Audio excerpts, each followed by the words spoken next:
मुसीबत के समय ही पता चलता है कि असली दोस्त कौन है और कौन सिर्फ मौका देखकर साथ खड़ा होता है, यानी कि कौन गद्दार होता है। मध्य पूर्व की राजनीति में अभी कुछ ऐसा ही नजारा देखने को मिल रहा है। एक तस्वीर सोशल मीडिया पर तेजी से वायरल हो रही है। इस तस्वीर में एक तरफ बैठे हैं असीम मुनीर और दूसरी तरफ बैठे हैं खालिद बिन सलमान। ये तस्वीर सऊदी अरब की राजधानी रियाद की है और इसे खुद सऊदी अरब के रक्षा मंत्री खालिद बिन सलमान ने अपने सोशल मीडिया अकाउंट पर साझा किया। ट्वीट में उन्होंने जो लिखा उसने पूरे माहौल को और गर्म कर दिया। उन्होंने लिखा कि पाकिस्तान के सेना प्रमुख के साथ ईरान के हमलों और क्षेत्रीय सुरक्षा पर गंभीर चर्चा हुई और यहीं से शुरू होता है बड़ा सवाल कि क्या पाकिस्तान अब सऊदी अरब के लिए सीधे ईरान से टकराने को तैयार है। दरअसल मध्य पूर्व में इस समय तनाव लगातार बढ़ता जा रहा। एक तरफ ईरान और दूसरी तरफ सऊदी अरबिया के बीच आरोप प्रत्यारोप तेज हो चुके हैं। सऊदी अधिकारियों के मुताबिक हाल के दिनों में ईरान से जुड़े ड्रोन और मिसाइल हमलों ने उनकी सुरक्षा को लेकर चिंता बढ़ा दी है।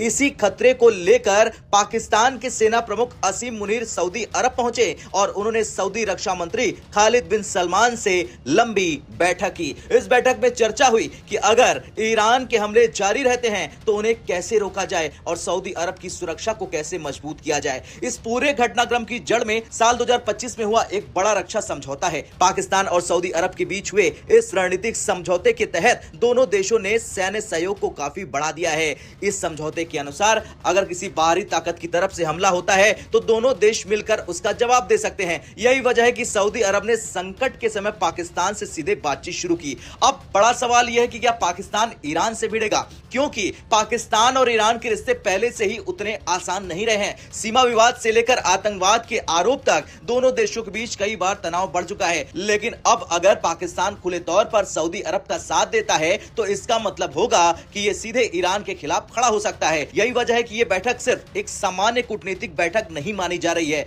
इस हाई लेवल बैठक में कई बड़े अधिकारी मौजूद थे। सऊदी अरब की तरफ से सेना प्रमुख फयाद बिन हमद अल रुवैली भी शामिल थे। इसके अलावा सऊदी इंटेलिजेंस सलाहकार भी इस बैठक में मौजूद रहे। पाकिस्तान की तरफ से सेना प्रमुख के सचिव मोहम्मद जावेद तारिक भी बैठक में हिस्सा लेने पहुंचे। बैठक में इंटेलिजेंस शेयरिंग, सैन्य सहयोग और संभावित संयुक्त प्रक्रिया पर चर्चा हुई। सूत्रों के अनुसार इस बैठक में पाकिस्तान के सेना प्रमुख ने सऊदी नेतृत्व को भरोसा दिलाया कि अगर सऊदी अरब की सुरक्षा को खतरा हुआ तो पाकिस्तान उसके साथ खड़ा रहेगा। यानी पाकिस्तान ने साफ संकेत दे दिया है कि वो सऊदी अरब को रणनीतिक और रक्षा समर्थन देने के लिए तैयार है। यह बयान मध्य पूर्व की राजनीति में बड़ा संकेत माना जा रहा है। इस पूरी घटना ने मध्य पूर्व की बदलती राजनीति को भी सामने ला दिया है। एक तरफ ईरान है जो अपनी सैन्य ताकत बढ़ा रहा है, दूसरी तरफ सऊदी अरब है जो अपने सुरक्षा साझेदारों को मजबूत कर रहा है और इसी बीच पाकिस्तान खुलकर सऊदी अरब के घर पहुंच गया और वो साफ नजर आ रहा है। लेकिन इस पूरी कहानी में एक और देश है जिसकी भूमिका बेहद अहम है और वो है इंडिया, यानी कि भारत खा जा रहा है। अब सबसे बड़ा सवाल है कि क्या ईरान समझेगा पाकिस्तान का रुख। अगर पाकिस्तान सऊदी अरब के साथ खुलकर खड़ा हो गया तो क्या ईरान इसे अपने खिलाफ कदम मानेगा, क्योंकि अंतर्राष्ट्रीय राजनीति में दोस्ती और दुश्मनी अक्सर हालात के हिसाब से बदल जाती है और यही वजह है कि इस बैठक की तस्वीर और बयान को मध्य पूर्व की राजनीति में बड़ा संकेत माना जा रहा है। खैर, मध्य पूर्व का ये संकट सिर्फ क्षेत्रीय विवाद नहीं है, ये पूरी दुनिया की रणनीतिक राजनीति को प्रभावित कर सकता है। एक तरफ ईरान है, दूसरी तरफ सऊदी अरब और उसके सहयोगी और इसी बीच पाकिस्तान का ये कदम नई भू राजनीतिक बहस को जन्म दे रहा है। आने वाले दिनों में ये देखना दिलचस्प होगा कि ये गठजोड़ किस दिशा में जाता है और इसका असर पूरे क्षेत्र पर क्या पड़ता है। अब अंत में आपसे सवाल, आपको क्या लगता है, क्या ईरान से पाकिस्तान ने गद्दारी कर दी है? हाँ या ना में कमेंट कर अपनी राय जरूर दें। आपको क्या लगता है कि आज भारत सरकार की चुप्पी क्या ये बिल्कुल एक डेफनिंग साइलेंस नहीं है? चीख चीख करके चुप्पी चिल्ला रही है कि मोदी सरकार अभी भी चुप है। इतनी बड़ी ईरान युद्ध की आंच हमारे बाउंड्रीज पर मंडरा रही है लेकिन हम कुछ बोल ही नहीं रहे, हमारे पास कोई आवाज ही नहीं है। अविचलित रह सकते हैं। बात तो ये तक भी आ रही, यहाँ जो आरोप लगाए गए, यहाँ पे जो इंटरनेशनल कम्युनिटी में आरोप ये तक लगाए जा रहे हैं कि इंडिया के पोर्ट्स का इस्तेमाल किया गया है इस काम के लिए। ये जो फ्रिगेट दुबई है, इंडिया के पोर्ट का इस्तेमाल किया गया, हालांकि यहाँ से डिनाई किया गया है, लेकिन अगर ये बात उड़ी भी है, आई भी है, तो डेफिनेटली भारत तो ऑलरेडी, जो कि प्रधानमंत्री मोदी इजराइल की यात्रा पे थे एक दिन पहले ही, इस हमले से एक दिन पहले, और वो यात्रा के बाद अचानक हमला होता है, उसी के बारे में बहुत ज्यादा सवाल उठाए जा रहे हैं कि क्या करने गए थे इतना जल्दी, क्या उनको खबर थी या नहीं थी, थी तो क्या किया और नहीं थी तो बताया, जो नहीं थी तो ठीक था, लेकिन आपको खबर थी और आपने किसी को भी कॉन्फिडेंस में नहीं लिया, किसी को भी नहीं बताया, तो आप जो है आप कर क्या इस तरीके से कोई, आप जैसे होता है बच्चे खेलते हैं छोटा मोटा सा खेल खिलौना खेलते हैं, छुपा छुपा के खेलते रहते हैं, तो सेम में थोड़ी देश की जो विदेश नीति है उसको आपके तरीके से तो नहीं चलना पड़ेगा ना। हम ये नहीं कह रहे कि चलिए हम आप मानते हैं कि आपने एक नीति के तौर पे आप ईरान के साथ नहीं खड़े क्योंकि ये मुसलमान मुल्क है, लेकिन यहाँ भी बस एक डायकॉटमी है भारत की राजनीति में, बस यहाँ इंडिया के शिया मुस्लिम को आप हटाते हैं यहाँ पे अगर मुसलमानों के मुसलमान है वो इसलिए, और मतलब आपने सब कुछ भुला दिया और वो भी छोड़ दीजिए मैंने, लेकिन ये जो आपके बिल्कुल पड़ोस में और आपके मेहमान को मार गिराया गया है, उसकी एक फ्रिगेट को मार गिराया गया है, तो आपका उस पर बोलना बनता है। अदरवाइज जो आरोप आ रहे हैं ना कि आपके पोर्ट्स का इस्तेमाल किया गया है, इंडिया के पोर्ट्स का, ऐसे आरोप है, मैं नहीं कह रही हूँ ये, तो वो चीज तो एक बहुत बहुत सोचने वाली, आपके लिए बड़ा कंसर्न पैदा करने वाली चीज है। मतलब आप इतना बड़ा एक जिसको कहा जा रहा है कि थर्ड वर्ल्ड वॉर में ना कन्वर्ट हो जाए, ऐसी एक घटना हो रही है विश्व के पटल पे और हमारा प्रधानमंत्री चुप है। सवाल दुनिया, हम जो भारतीय जनता है वो आपस में ही बातचीत कर रही है, और उसमें क्या होता है, देखिए अफवाहें उड़ती है, मिस इन्फॉर्मेशन डिस इन्फॉर्मेशन जाती है, फिर आप लोगों को अरेस्ट करते हैं कि आप क्यों कर रहे हैं ऐसा, आप डिस इन्फॉर्मेशन फैला रहे हैं, मिस इन्फॉर्मेशन। अरे आप बताइए ना अच्छे से, आप सेटिस्फाई कीजिए, जो जनता जो कह रही है उसको सेटिस्फाई कीजिए।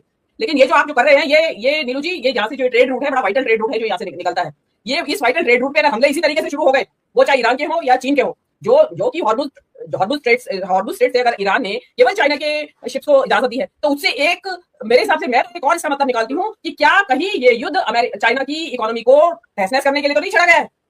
यह है चाइना का बैकडोर सपोर्ट है। लेकिन अगर ओपनली ये हो गया तो आप तो बिल्कुल जब में आप बीच में, पता चला आपके ऊपर से मिसाइल जा रही है क्रॉस कर करके इंडिया कंट्री को, तो कुछ भी हो सकता है, एनीथिंग कैन हैपन। बहुत क्रूशियल टाइम है और बहुत डरने वाला टाइम है। सरकार को, जनता को आश्वस्त करना चाहिए और सच्चाई बतानी चाहिए। जी।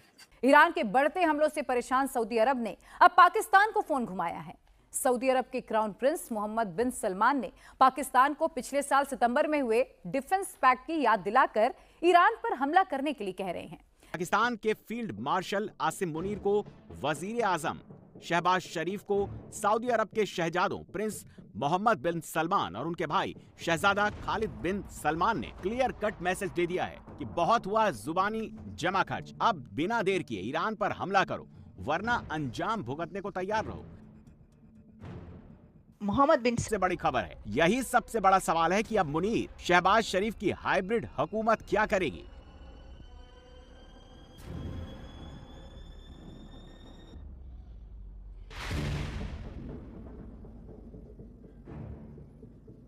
अट्ठाईस फरवरी को शुरू हुए मिडिल ईस्ट की जंग के पहले ही दिन से ईरान लगातार सबसे बड़े अरब देश सऊदी अरब को टारगेट कर रहा है। ईरान अब तक सऊदी अरब में रास तनूरा में सबसे बड़ी तेल रिफाइनरी, राजधानी रियाद में अमेरिका की एम्बेसी, प्रिंस सुल्तान मिलिट्री बेस पर ड्रोन और मिसाइल से हमला कर चुका है। ईरान के हमलों इसी के बाद सऊदी अरब ने पाकिस्तान को याद दिलाया कि उन दिनों का जो मुआहिदा, जो एग्रीमेंट है, उस पर अब अमल का वक्त आ गया है। दोबारा दोहरा देता हूं, ईरान की जानिब से इलाकाई सलामती और इस्तेहकाम को नुकसान पहुंचाने वाले इक़दामात की मजम्मत की गई। शहजादा खालिद ने कहा कि ईरान दानिशमंदी का मुजाहरा करे और गलत अंदाजों से बचे। पाकिस्तान ने सऊदी अरब को मुकम्मल हिमायत का यकीन दिलाया, लेकिन बरहरास्त कोई कार्रवाई का ऐलान नहीं किया। इसके अलावा मुलाकात में पाक सऊदी बरादराना ताल्लुकात और तस्वीराती शराकतदारी की तोसी की गई। ये मुलाकात ईरान के हमलों और इलाकाई कशीदगी के तनाजुर में हुई, जिससे खित्ते में अमन की कोशिशों पर जोर दिया गया। क्या अब सऊदी अरब के साथ जो पाकिस्तान का मुआहिदा है, एक पर हमला दूसरे पर हमला, क्या इसके तहत अब पाकिस्तान जो है वो ईरान के खिलाफ जाएगा? सऊदी अरब ने पाकिस्तान को वार्निंग क्यों दी, उसकी वजह समझ लीजिए। असल में पाकिस्तान ने पिछले साल सितंबर में सऊदी अरब के साथ म्यूचुअल डिफेंस पैक्ट किया था। सऊदी पाकिस्तान समझौते के मुताबिक किसी एक मुल्क पर हमला दूसरे पर भी अटैक माना जाएगा, और अब ईरान लगातार सऊदी अरब पर ड्रोन और मिसाइल से हमला कर रहा है।